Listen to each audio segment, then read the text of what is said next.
What is going on, guys? Matt Downs with Daily Grind Fantasy Sports here to give you the edge for this 11-23 NBA slate on DraftKings.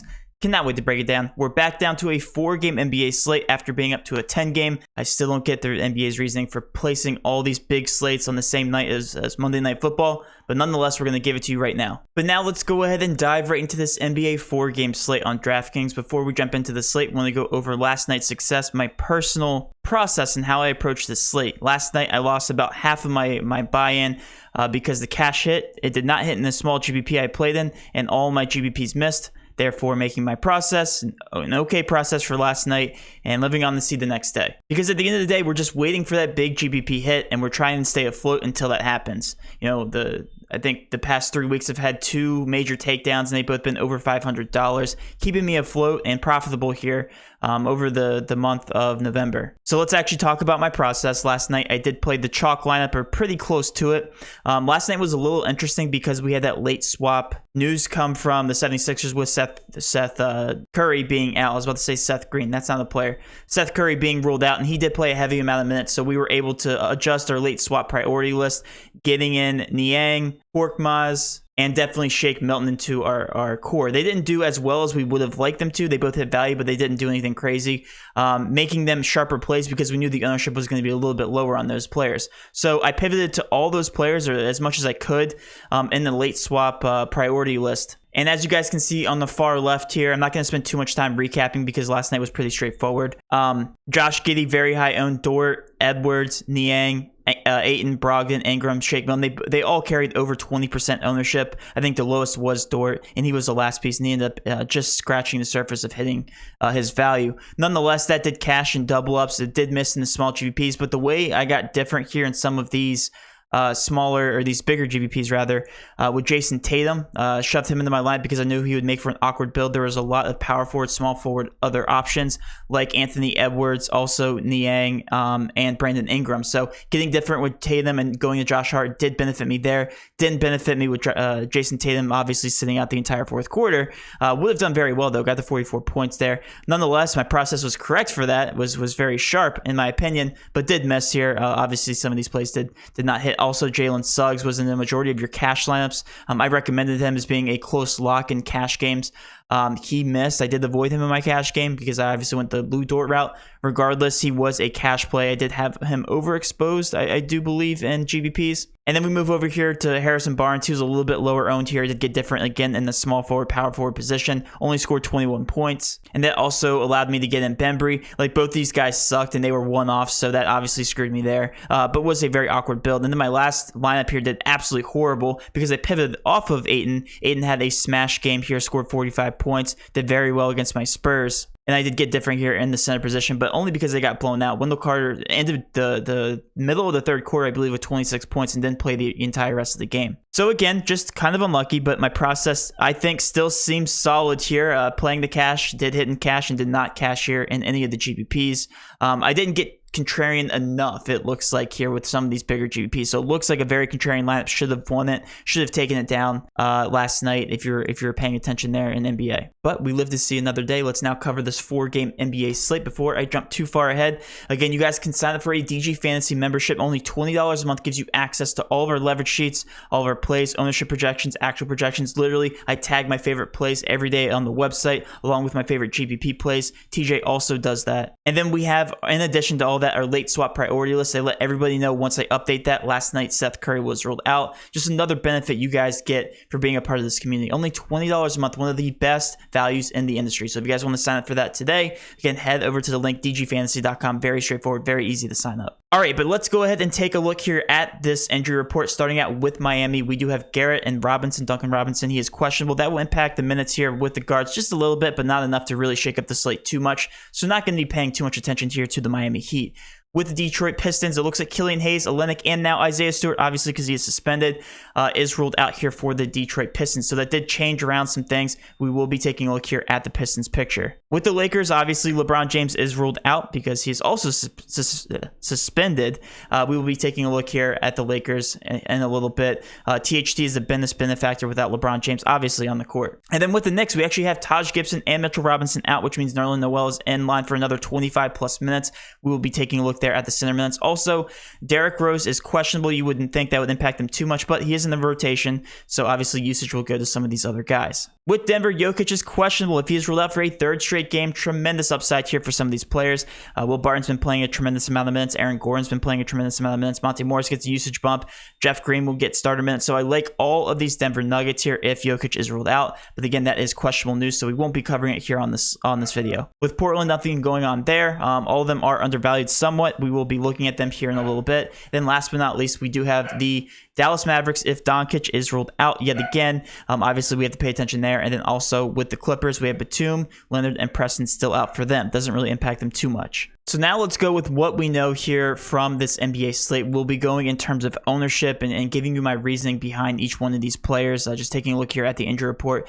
I'll be giving you my favorite cash plays, GPP plays, and really what fits here in terms of lineup construction here. Starting at the very top here, THT is showing the most ownership here on the slate. It makes a lot of sense. LeBron James is out. He's averaging 1.07 fantasy points per minute, if I remember correctly. It is engraved in my head at this point. Yes, 1.07 fantasy points per minute.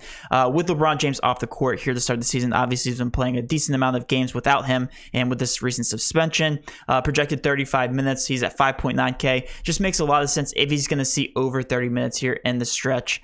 Really do like him. 6.3 point per dollar value. One of the more obvious overall plays here on the slate. I think you need to have him in the majority of your contests. Anthony Davis and Russell Westbrook, they're going to split ownership.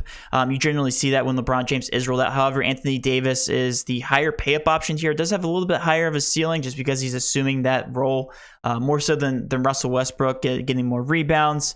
There's not too many power forward center options here on the slate that stand out. So Anthony Davis is making for some decent builds here and just makes a lot of sense. And he's also power forward eligible, which makes it very easy to land on him here in terms of lineup construction. Russell Westbrook can obviously have a ceiling game. I think he's more of a GPP play, but you guys got to consider that these price tags have been adjusted upward to reflect LeBron James being out. So that's one thing to consider here. Definitely consider them more GPP plays. And same thing with Melo. The minute upside just isn't there. He's obviously at the later part of his career. Could be one of his last seasons here.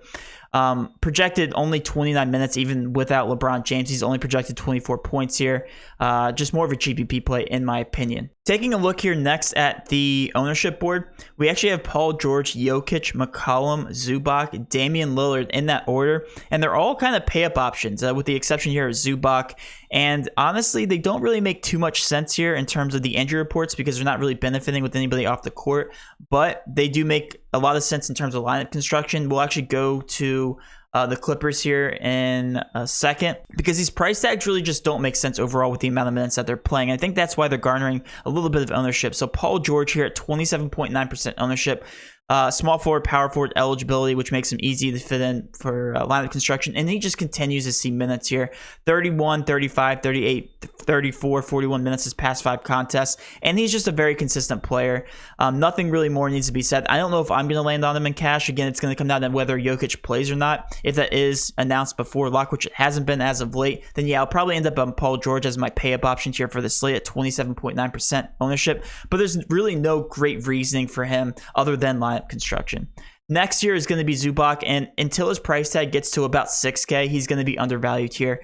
Seeing consistent mid-20 range, 20 to 30 minutes here per game, and he's averaging over 1 fantasy point per minute, so there's really no reason you shouldn't be playing Zubac as long as he's continuing to start, as long as he's in that 5K range.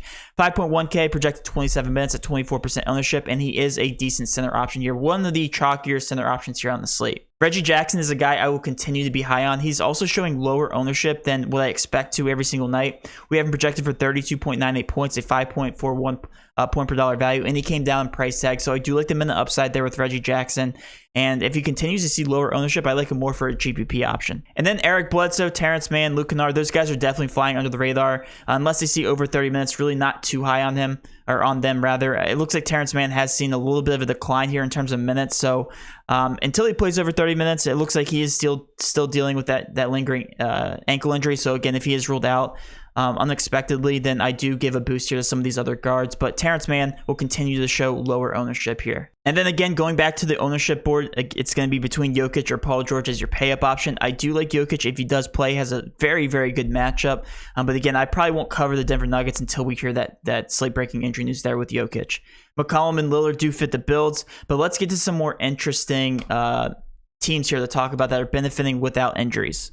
Cade Cunningham has been on the upswing of his volatile season to start the season, has been doing everything here for the Detroit Pistons, and I honestly consider him a close to near lock here for this slate, at least for cash games. Scored 50.5 points, 46, 41, 51.5, and it's not because he's been shooting well. Obviously, he's been horrible in terms of his shooting numbers, and the Pistons are only projected to score 99 points here versus the Miami Heat. We know that the Miami Heat are good defensively, but Cade Cunningham still has one of the highest usage rates here on this team. He does have the highest usage rate on the team, and will continue to put up shots and be aggressive, so I do like him here. Right now, I have him pinned at 36.75 points, which is right around that 5 point per dollar value. He's exactly at 5 point per dollar value, so I really do like Cade Cunningham here. I do consider him a cash option. Cory Joseph is a guy that I was very, very surprised with not showing any well, he's showing 19.3% ownership, so he's technically cash viable, but this guy should be the highest owned guy on the slate by far, in my opinion. Comes out to a 6.5 point per dollar value when you take these injuries off the court.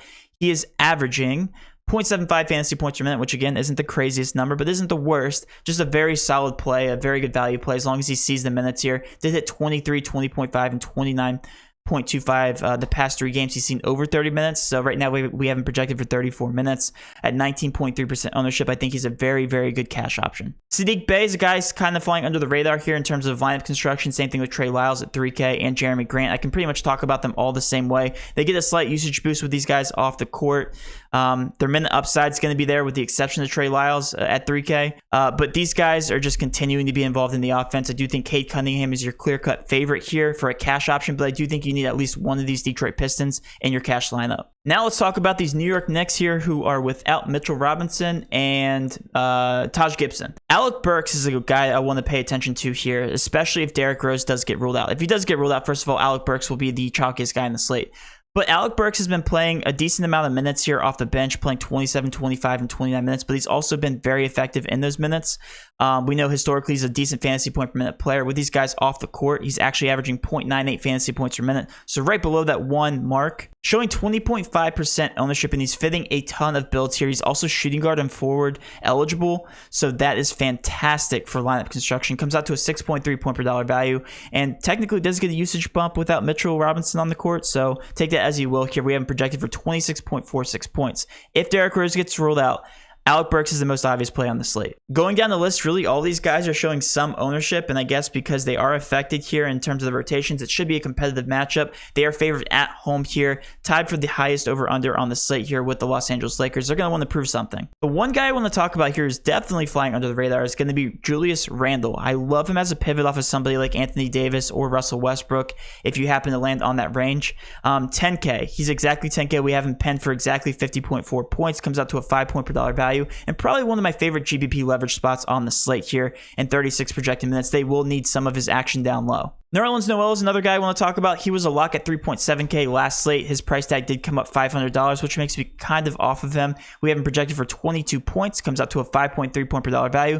Definitely don't mind him as a last piece in cash, but again, ownership is completely spread out, and I do think Zubac is your more safe option. And then last but not least, we have to talk about RJ Barrett at 5.6K, another guy that's price tag just really doesn't make sense with the amount of minutes that he does play. Usually plays over 30 minutes as long as the game does remain competitive. But really, the slate is going to come down to lineup construction, and I do like a lot of these GPP options here to start the day. I do think this ownership is going to be more spread out as we go further along. Like I think THT is going to shoot up in ownership. Same thing with Cory Joseph, and I think it will make for a stud and dud type of night, at least based on the injuries that I'm looking at right now. If Jokic is ruled out, that's going to definitely change the impact of the slate. I'm going to pin a post in the YouTube comment section below if he does get ruled out or any other significant injury news does impact the slate. But taking a look here at my exact projections, I do have a lot of THT, obviously 100%. I think he's your most obvious play on the slate. Love Julius Randle for GPPs. Cory Joseph is also a cash viable option. Zubac definitely for cash. Alec Burks. Reggie Jackson, more of a GPP option. And also Frank Jackson kind of flying under the radar there, playing those backup point guard minutes. But that will wrap up my video, guys. Hopefully you did enjoy this content. If you did, please do hit that subscription button, notification bell, and of course smash that like button for all of our future NBA content. With all that being said, have a great rest of your day, and let's cash.